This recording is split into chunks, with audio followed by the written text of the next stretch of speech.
Assalamualaikum warahmatullahi wabarakatuh. Waalaikumsalam warahmatullahi wabarakatuh. Alhamdulillah, puji syukur kepada Allah Subhanahu wa taala yang masih memberi kita kesempatan dan kesehatan sehingga kita masih bisa berkumpul di rumah ini.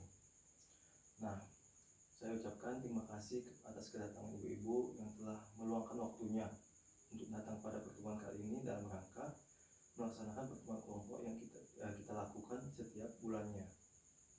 Oke.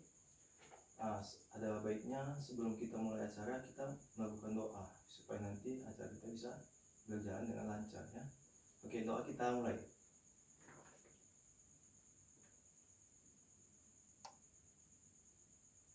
Oke, doa selesai.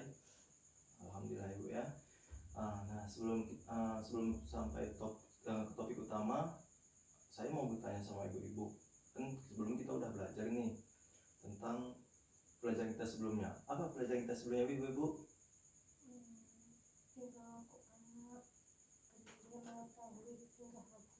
Oke, memahami perilaku anak ya. Ingat bu. Oke. Memahami perilaku anak. Jadi apa yang sudah kita pelajari ini kita terapkan di rumah. Apa sudah diterapkan di rumah bu? Sudah Pak. Alhamdulillah. Kalau sudah, kalau yang belum nanti tolong diterapkan bersama suaminya di rumah ya. Ya Pak. Oke. Baik, sekarang kita masuk ke topik utama kita hari ini, yaitu cermat meminjam dan menabung. Jadi topik utama kita hari ini cermat meminjam dan menabung. Jadi oke. Sebelumnya ibu pernah nggak meminjam? Pernah Pak. Pernah. Di mana? Di bank. Di bank. Ada yang lain? Sama kawan. Oke, ada sama kawan, ada yang di bank. Ada yang lain? Rentenir Pak. Oh, rentenir ya. Oke. Bagus jawabannya bu ya. Oke, akan kita bahas ya. Meminjam. Apa sih meminjam? Kenapa meminjam? Meminjam dilakukan apabila pengeluaran lebih besar daripada pemasukan. Nah, jadi kalau uang keluarnya lebih besar daripada uang masuknya, otomatis nggak ada lagi dong kan, minus. Yang dilakukan adalah meminjam. Meminjam, contohnya meminjam ini untuk apa, Bu? Meminjam ini biasanya dilakukan untuk apa? Memenuhi kebutuhan. Seperti apa? Beli baju anak sekolah. Beli baju anak sekolah, macam-macam ya.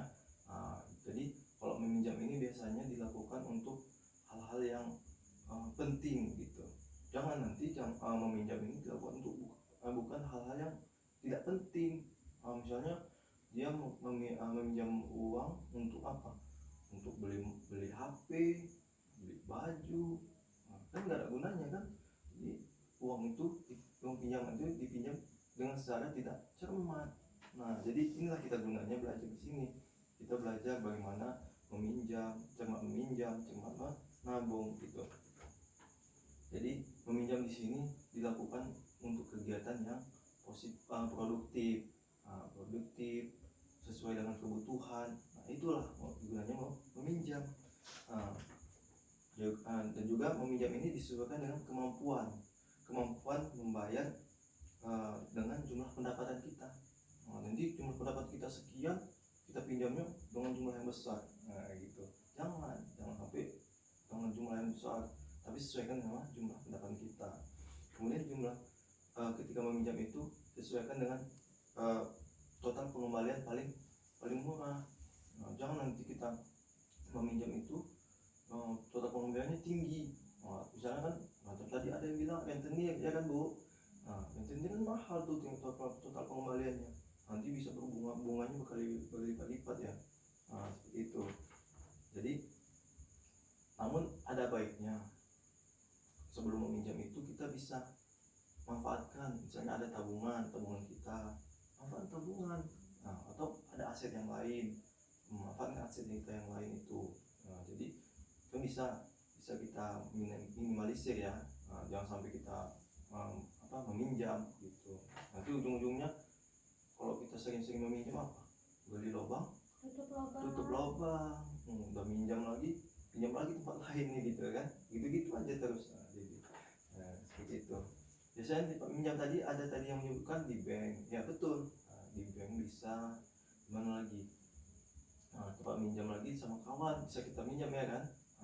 Workshop di mana lagi? Di koperasi juga bisa, koperasi simpan pinjam kan. Itu bisa juga kita pinjam. Kemudian di mana lagi? Ada tadi bilang rentenir. Ya, rentenir bisa juga. Cuman rentenir bunganya besar. Jadi kalau bisa meminjam itu jangan sama rentenir ya Bu ya Bu. Oke. Tadi kita membahas tentang meminjam. Sekarang kita membahas tentang menabung. Nah, kalau menabung gimana ya Bu Ibu? Ada yang tahu? Menyimpan uang. Menyimpan uang. Yang lain? Masa depan. Masa depan. Oke. Nah, jadi kalau menabung ini kebalikannya. Kalau kita mempunyai kelebihan pemasukan atau pendapatan, kita bisa menabung, menyimpan uang, menyimpan sisa ya, menyimpan sisa uang gaji, pendapatan. Nah, setelah pengeluaran terpenuhi, jangan nanti pengeluaran belum terpenuhi kita tabung. Tapi nggak apa-apa juga, menabung itu alangkah baiknya dilakukan sejak dini, sejak awal. Menabung itu nggak mesti banyak ibu-ibu, bisa sedikit demi sedikit, lama-lama jadi bukit, sedikit. Yang penting ada dulu gitu, jangan sampai nggak ada ditabung. Kalau bisa seperti itu ya ibu. Kemudian menabung itu kapan waktunya Bu?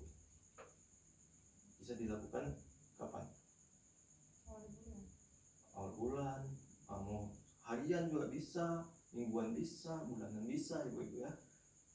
Tergantung, kalau ada pemasukan langsung aja ditabung.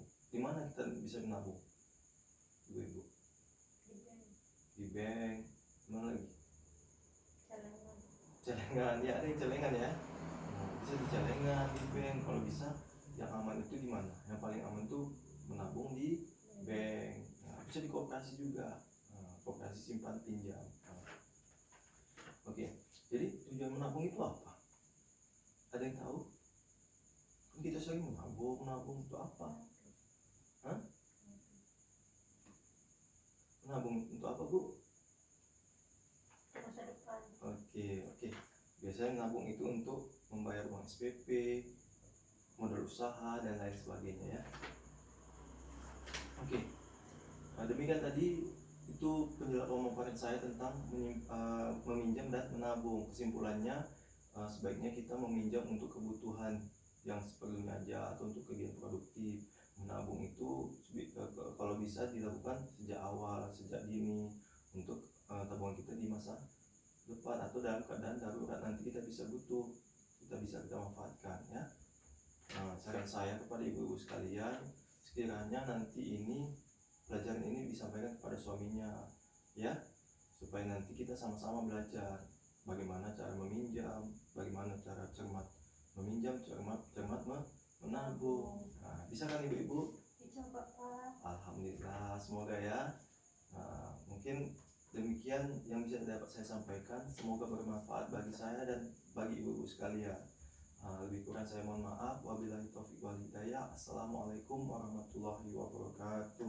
Waalaikumsalam warahmatullahi wabarakatuh.